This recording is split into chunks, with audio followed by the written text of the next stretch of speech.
Story by हर 2.0 अधूरा सुहाग part 2। उसने जो चाहा सो किया, जो दिखाया सो देखा।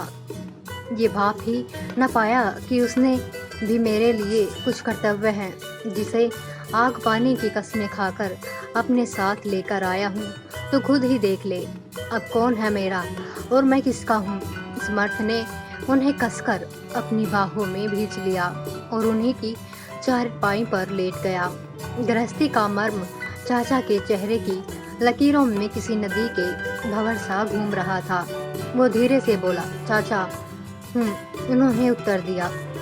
दादी बाबा तो कब के गुजर गए। ये चाची को न लाने की भीष्म प्रतिज्ञा कब तक निभाओगे? ले क्यों नहीं आते? वो भी तो निभा रही है समर्थ, जाने जिंदा भी है कि नहीं है। चाचा आसमान की ओर ताकते बोले। अगली सुबह चाचा देर तक सोए। आंगन में चहल पहल कम थी। समर्थ की मोटरसाइकिल भी जगह पर थी। वो नित्य नियम को मंदिर चले गए। 3 दिन हुए, समर्थ की शकल न दिखी थी। उन्हें भाभियाँ यूं भी नाराज रहती। सबको उनके खाली कमरे की ज़रूरत थी, पर उन्होंने उसे पूजा के फूल की तरह किसी को ना सौंपा। खाना की थाली देने आए बच्चों से महीने का खर्च भिजवा देते भीतर। समर्थ को गए आज 5 दिन हो गए थे। मंदिर में चाचा ने आज दिया जलाया। उसके घर गृहस्थी की कुशलता का। गोधूली के बाद घर पहुँचे तो पाया उनकी खटिया आज हर श्रृंगार के नीचे ना थी। आंगन में अजीब रौनक थी। कोने में हंसी ठिठोली थी। आंगन के तार पर समर्थ के मैले कपड़े देखकर उन्हें भारी राहत मिली। अरे समर्थ, बहू ले आया क्या? उन्होंने ऊंचे स्वर में कहा। हाँ चाचा, वो बाहर आते हुए बोला। उसके पीछे बहू भी चली आ रही थी। उसने धीरे से आंगन की बत्ती जला दी। अनूप को बरसों बाद भी कोने की भीड़ में वो चेहरा न जाने क्यों उन्हें दिखने लगा, थोड़ी चांदी के साथ। शायद बहू आने की खुशी में बोरा हो गया हूँ मैं, उन्होंने अपने सिर में खुद ही चंपत लगाते हुए कहा। चाचा, अपने कमरे की चाबी दीजिए। समर्थ उनके चरण स्पर्श करते हुए सादधिकार बोला। बहू को मुँह दिखाई चाहिए। हाँ, आज तूने मेरी बात मानकर मुझे बेमोल खरीद लिया, उन्होंने जनेऊ से निकाल उसे साहस देते हुए कहा। मगर ये क्या बहू?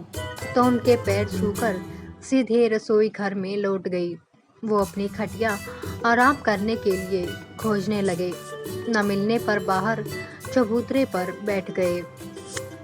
देर रात उन्हें समर्थ ने खाने को आवाज़ लगाई, तब पाया कि उनके कमरे की बत्ती जल रही थी।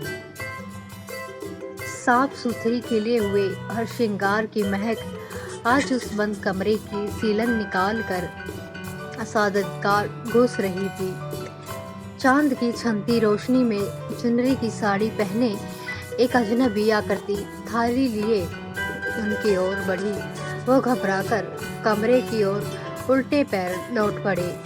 कमरे में बल्ब की रोशनी में पाया ये आकृति समर्थ की बहू नहीं, उनकी सहधर्मिणी ब्रजेश कुमारी थी।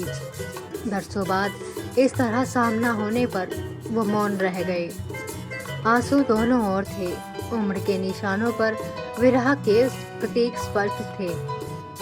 खाइए ना, वो सादकारी आवाज़ सुनकर वर्तमान में लौटे। आंगन में हाथ धोते हुए उन्होंने जोर से आवाज़ लगाई। समर्थ, क्या है यार चाचा? वो शर्ट पहनता हुआ आया। बहू नहीं लाया? लाया हूँ ना चाचा, आपकी भी और अपनी दादी की भी। उस दिन आपकी बातें और आपकी सुनी आँखों ने मुझे विरह की बड़ी विकृत तस्वीर दिखाई।